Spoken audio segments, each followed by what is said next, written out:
Buenas noches, gracias como de costumbre por estar sintonizando este programa en el que hoy estamos pues muy contentos, muy contentas, porque nos toca abrir un nuevo tema, que es bibliotecas, que será el tema de noviembre de la revista de la universidad.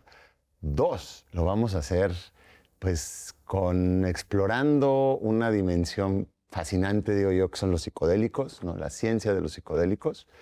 Y 3, nos acompaña pues una invitada de lujo para guiarnos a través de este borrascoso mundo, ¿no?, de las sustancias pues de moda en algunos ámbitos, que es Alejandra Ortiz Medrano, que les cuento, a lo mejor la han escuchado, porque es coconductora y co-creadora del podcast Mandarax. Yo creo que de los top 3 de ciencia en México, si no es que top 1, ahorita le preguntamos, y que hoy nos viene a platicar pues de su nuevo libro, Un trip de ciencia psicodélica, en donde pues, se abocó a investigar.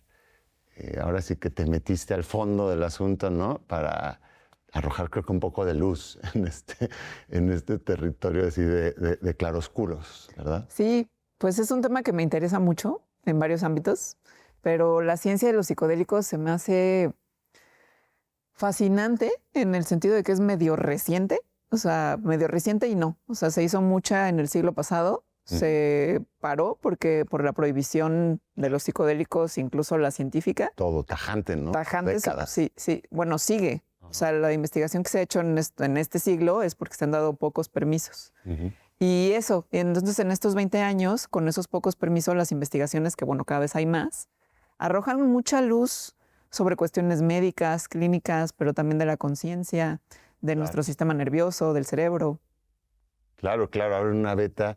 Y psiquiátricas, que ahorita iremos llegando también, algunas aplicaciones parecen prometedoras, pero a la vez abrieron una moda, ¿no? Esto que le llaman el renacimiento psicodélico, y que como toda moda, pues merece, creo que se generen algunos materiales accesibles, llamativos, y y al alcance de cualquier ciudadano interesado, porque hay muchas también cuestiones ahí espinosas, vamos a decir. Sí, creo que también es importante que se problematicen ciertas cuestiones de esta moda, que como dices, yo sí creo que está alimentada al menos en parte de la investigación científica. Entonces, que luego se superentiende mal, ¿no? O sea, es como la ciencia dice qué tal y ves y eso no es lo que dice la ciencia. Entonces, ¿qué es lo que sí dice la ciencia?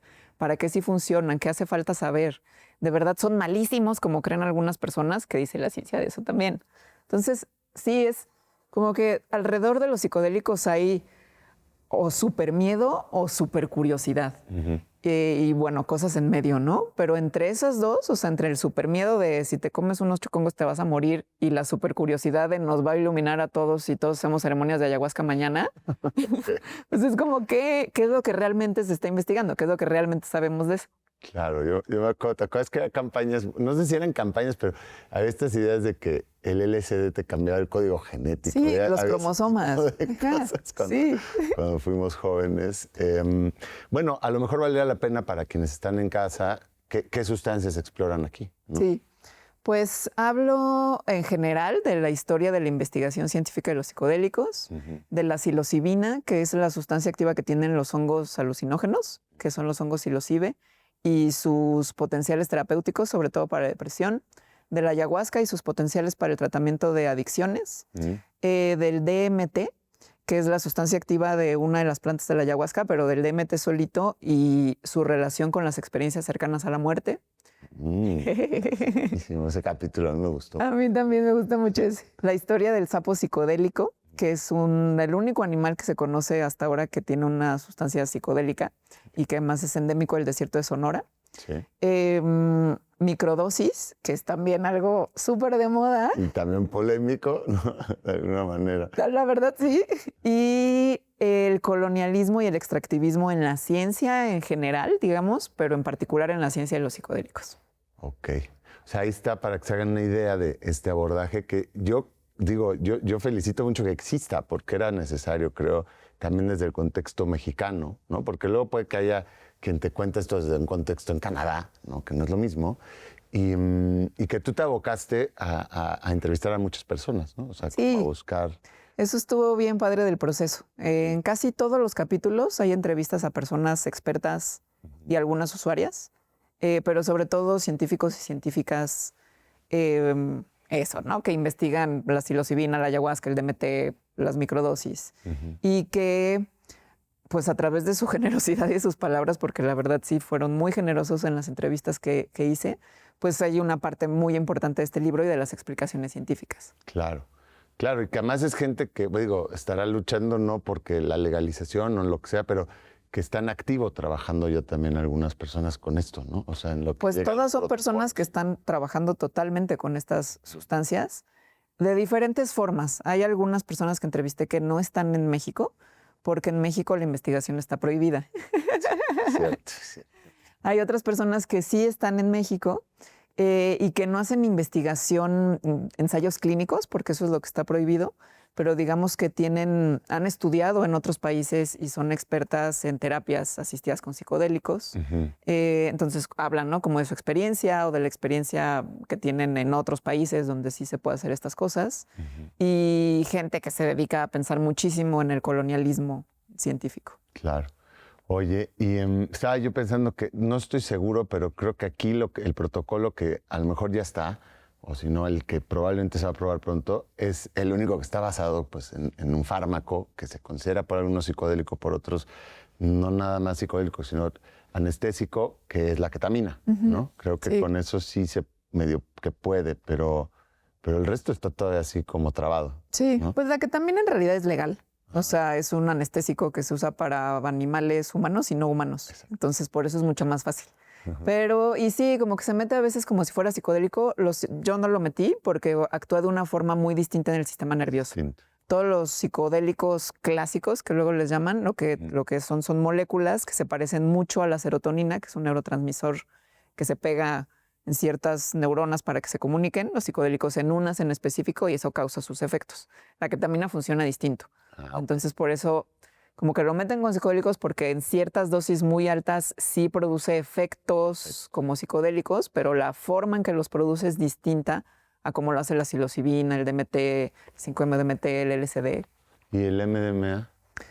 Igual que la ketamina. O sea, muy diferente. Y entonces también, su mecanismo de acción en el cuerpo es distinto, pero también sus efectos secundarios, sus riesgos son distintos. Entonces, yo creo que es una cuestión más bien como de política pública, meterlo como psicodélicos, sobre todo en Estados Unidos, ¿no? Para la legalización de estas sustancias y sus potenciales terapéuticos, pero en realidad actúan distinto. Ok, entonces quedándonos con los psicodélicos clásicos, ¿no?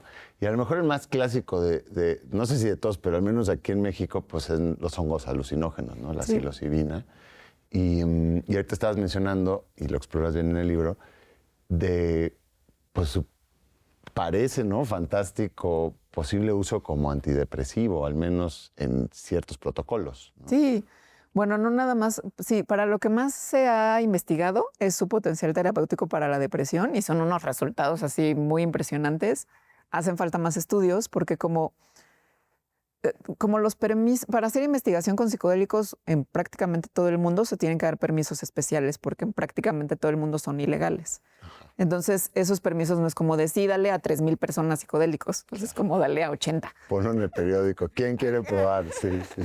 Entonces, son estudios todavía relativamente pequeños en el número de individuos a los que se les da y por lo tanto se tienen que hacer más. Correcto. Pero de los que se han hecho, que sí son muchos estudios y si ya se suman todos, sí son miles de personas a las que se les ha dado psilocibina, por ejemplo, sí se ve que hay un efecto muy impresionante para cuestiones como depresión o síndrome de estrés postraumático. Trastornos alimenticios también. Para la depresión lo que se ve es que funcionan al menos igual de bien que antidepresivos convencionales, o sea, como el escitalopram. Nada más que los psicodélicos, funcionan igual de bien en protocolos en donde durante 6 meses las personas toman pues diario el antidepresivo, que es como normalmente se toma. No comes diario hongos, ¿no? No comes diario hongos, es una, exacto. ¿no? O dos. Es una o dos. Es una o dos tomas seguidas de pláticas, que es lo que se llama integración, y con eso tienes el mismo efecto que estar tomando un fármaco durante 6 meses. Órale. Y 6 meses porque es el tiempo en el que se hizo la investigación.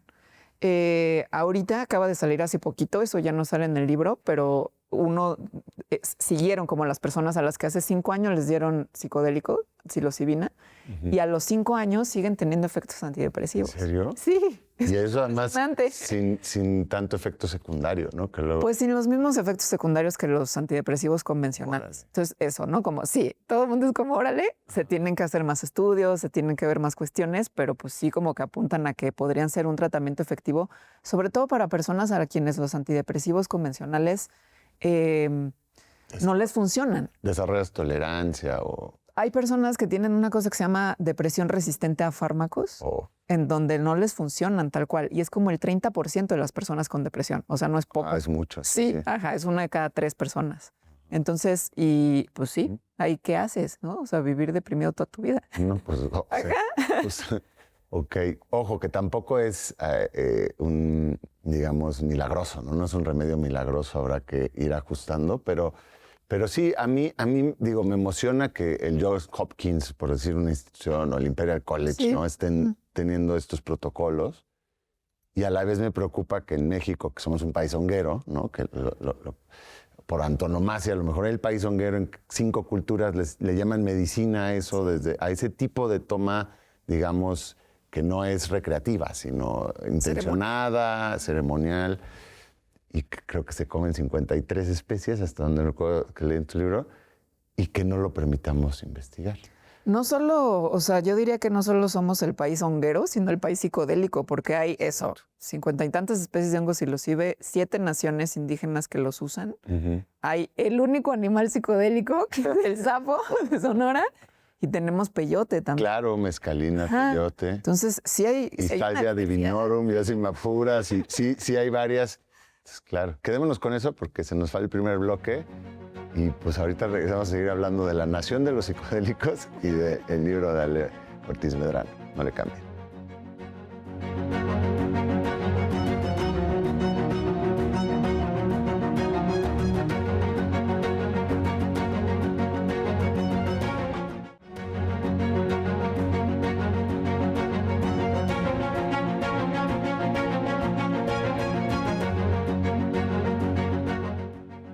Qué bueno que no le cambiaron o se acaban de sintonizar, pues estamos hablando con Alejandra Ortiz Medrano de su nuevo libro, Un trip de ciencia psicodélica. Y nos estábamos quedando con esta idea de que México pues, podríamos verlo como la nación de los psicodélicos, porque tenemos muchas especies pues, de ocurrencia natural, que a lo mejor los psicodélicos pues evolucionaron pues como alcaloides de defensa en el caso de plantas, pero hay quienes dicen que en el caso de los hongos a lo mejor no solo es defensa, sino interacción, manipulación de animales, ¿no? Para la propagación. En fin, hay muchas teorías, pero el caso entre que son peras son manzanas, tenemos aquí nuestro incluso bestiario de fieras psicodélicas. Y pues yo te iba a preguntar que cuál de estas historias que tú estás investigando te quedaste más o te sorprendió más, y creo que podría especular que nos llevará hacia el sapo o hacia el DMT, ¿no? La del sapo sí, se me hace una súper historia. Es que es rarísima, ¿no? O sea, como que todos los psicodélicos naturales, o sea, ayahuasca, hongos, peyote, ibogaína, que es en África, pues tienen un uso ancestral de cientos o de miles de años. Y el sapo psicodélico no. Vaya. El sapo psicodélico lo descubrieron no lo descubrieron, o sea, descubrieron que tenía propiedades psicoactivas en 1983. Ah, o sea, antier, sí. Personas jovencísimas que nacieron por esos años. Y lo descubrió un gringo químico clavado, ñoño, que como que había ciertas narrativas, ciertas hipótesis antropológicas de que existía un anfibio que tenía propiedades psicoactivas, porque pues hay muchas representaciones de anfibios en muchas culturas y entonces no necesariamente que indican que se consumía, pero sí, entonces hubo antropólogos que pensaron, pues igual y sí, ¿no? O sea, igual tiene un uso ritual de consumo y esto pone. Entonces este químico leyó eso, se fue a papers, artículos científicos sobre las toxinas de muchísimos anfibios y vio que uno, endémico del desierto de Sonora, tiene una toxina que se transforma dentro del cuerpo del sapo mismo en una sustancia psicodélica y dijo, pues este es. Sí, es mi candidato. Entonces se fue en su camioneta con su perro al desierto de Sonora a buscarlo, encontró al sapo. Para el sapo, esta toxina, pues precisamente es una toxina que produce para ahuyentar a sus depredadores o para matarlos incluso. Claro.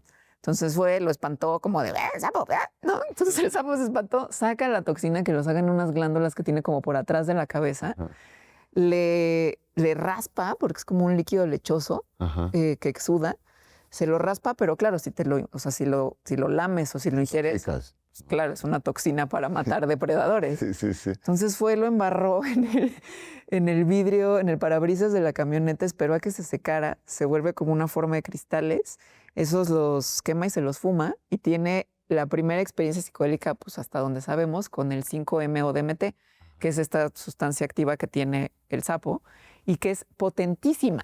Es la más potente. Yo creo que es la natural es la más potente, sí, ajá. Entonces, de 15 minutos. Entonces, pues estuvo 15 minutos en el desierto de Sonora así.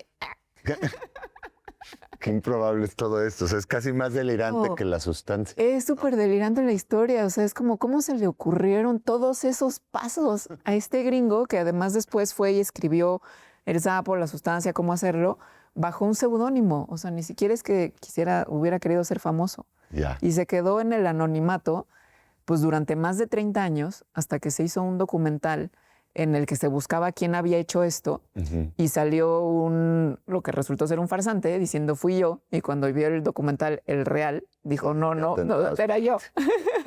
Wow, qué raro que también las motivaciones, pues los internautas, ¿no? Como cosmonautas, no sé cómo llamarlos, internautas. Psiconautas. Pues psiconautas tienen su propia motivación de exploración y es toda una saga en el descubrimiento de psicodélicos, al parecer, pues la autoexperimentación, ¿no? Sí. Consciente o inconsciente, pues. Sí, pues incluso Albert Hoffman, que fue quien sintetizó el LSD en 1938, pues no lo sintetizó por algún efecto psicoactivo. En realidad lo que estaban buscando en la farmacéutica en la que trabajaba, que se llamaba Sandoz, era algo para la vasoconstricción, o sea, la constricción de vasos sanguíneos, porque el hongo del cual lo sintetizó, que es el cornezuelo, se utilizó en la medicina tradicional en Europa, pues justo para cosas que tenían que ver con la vasoconstricción, como para hemorragias o para inducir abortos. Entonces estaban buscando algo así y no lo encontraron, y fue como, esto no sirve para nada, pero Hoffman también en otra mítica historia, bueno, esta no es mítica porque sí pasó, lo escribió en su biografía, dice, algo me latió,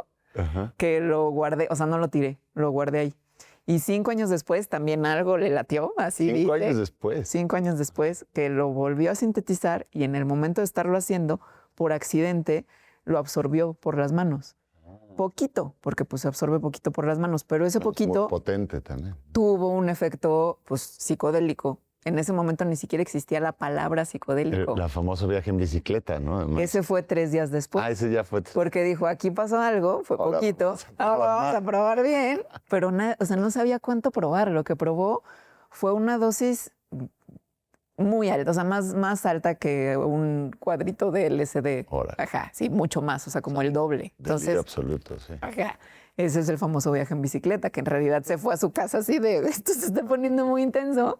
Y tuvo un súper mal viaje, porque fue mucho y además no sabía lo que iba a pasar. ¿Estabas preparado? Sí, no tenía idea. Pensó que se estaba volviendo loco, pensó que el diablo había venido por él, pensó que se iba a morir. No, súper mal viaje, pero bueno, se le pasó, ¿no? Digo, aquí aprovecho para hacer un pequeño paréntesis de que hay un capítulo dedicado al mal viaje, bien viaje, ¿no? Y el setting y pues todo esto que influye en la experiencia, digamos, de conciencia alterada, que es el cómo la tomas, dónde la tomas, con quién la tomas, qué esperas de la experiencia. Sí. Todo eso influye, porque al final no solo son sustancias, no son experiencias. Y luego, cómo deconstruyes o no, bueno, o sacas eso o no, y si hay terapia posterior o pláticas anteriores, en fin. Todo eso hace el efecto, pues. Pero para meternos antes de que se nos empiece a ir al ocaso del programa, pues en las microdosis, que también yo creo que es bien importante. Ya hacía falta que alguien las atendiera en un libro, porque esas sí que están de moda. Sí, porque no tienen un efecto, o en teoría no tendrían que tener un efecto psicoactivo. O sea, como que te tomas microdosis y no sientes nada. Si sientes algo es que están mal hechas. Es que es dosis. Es que entonces era dosis. Sí. Y sí, están muy de moda porque hay protocolos en los que si la tomas, no sé, 5 días sí, 2 no, o sea, como continuamente, supuestamente mejoran diferentes aspectos del bienestar. La creatividad, el cómo te sientes, reducen los síntomas depresivos. Y dije, supuestamente, ¿no? Porque justo el chiste es qué dice la ciencia respecto de esto. Hay muy poquitas investigaciones científicas con microdosis, porque sí es difícil conseguir darle una toma a 80 personas, darle durante un mes seguido psicodélicos, aunque sean microdosis. Esos permisos sí no se han conseguido. Pero sí se han investigado. Eso no ha impedido que se investiguen mediante ahí como unas formas muy creativas metodológicas en las que las personas se las autoadministran, pero de todas formas se puede tener un grupo control. Entonces tienes un grupo que toma microdosis, pero no sabe qué está tomando, y tienes otro grupo que toma pastillas de azúcar, pero no sabe si está tomando microdosis o no. Y así se hacen las comparaciones. Claro. Para no dar así como tanto el choro, lo que se ve es que en las evaluaciones subjetivas, o sea, cuando le preguntan a la gente, ¿cómo te sientes? O sea, subjetivamente, ¿cómo te sentías antes de tomar esto y cómo te sientes un mes después de tomarlo? Quienes creen que tomaron microdosis se sienten mejor. Claro. Cuando les hacen pruebas objetivas, o sea, como vamos a hacerte que multipliques 2 por 2 y menos 7 y o sea, como, sí, test, salen igual. Todo el mundo sale igual. Entonces, eso a mí me parece súper interesante porque lo que está diciendo, o sea, se puede ver como de, bueno, no sirven de nada o no sirven más que el placebo, que serían las pruebas, digo, las pastillas de azúcar. Pero si la gente reporta sentirse mejor, pues en realidad se sienten mejor, ¿no? O sea... Bueno, pues sí, digo, muchas cosas del wellness pueden ser así un poco, ¿no? Que tiene que ver con el efecto placebo, que es una cosa interesantísima. Totalmente. O sea, que la creencia que tienes no consciente además, ¿no? O sea, sino simplemente creer y lo que hay alrededor de esa creencia, o sea, el que venga de cierta forma en un botecito, quién te la está dando. Sí, todo el ritual. Todo, exacto, hace que en realidad haya cosas en ti que mejoran. Y eso está involucrado también en medicamentos normales, o sea, convencionales, sobre todo los que tienen que ver con el dolor, analgésicos. Hay un montón de efecto placebo. No es que solo sean efecto placebo, pero hay un montón de efecto placebo. Ir al doctor y que tenga diplomas, ahí está involucrado el efecto placebo también. Entonces ese capítulo explora eso, ¿no? O sea, no nada más así como decir las microdosis sí sirven igual que el efecto placebo, sino ¿qué es el efecto placebo? Mesmerizarse a uno mismo. Exacto. Como tú le llamas. Pues ese vale mucho la pena y ya brevemente, pues nos queda poquito. Por cierto, el libro ahorita lo pueden conseguir donde quieran, en su librería de confianza o de desconfianza preferida, pero a lo mejor nada más cerrar con pues también que tiene una posición crítica, que también creo que es bueno, ¿no?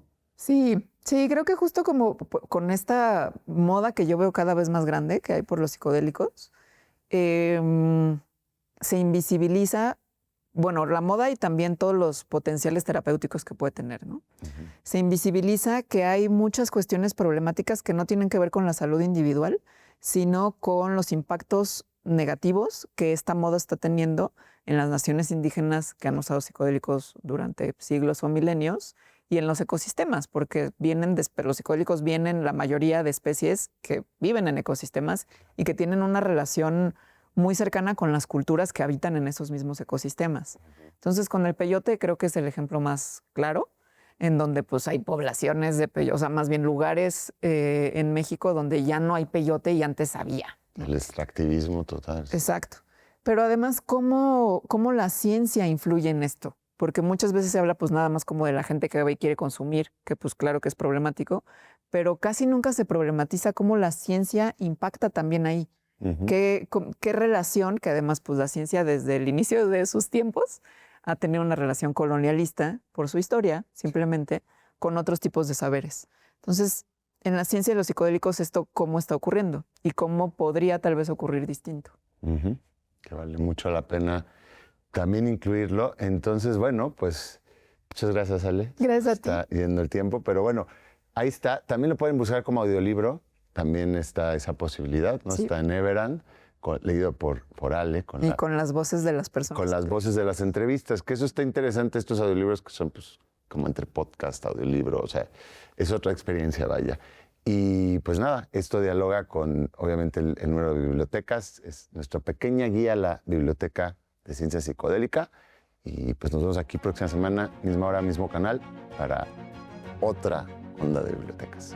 Gracias por sintonizar. Buenas noches.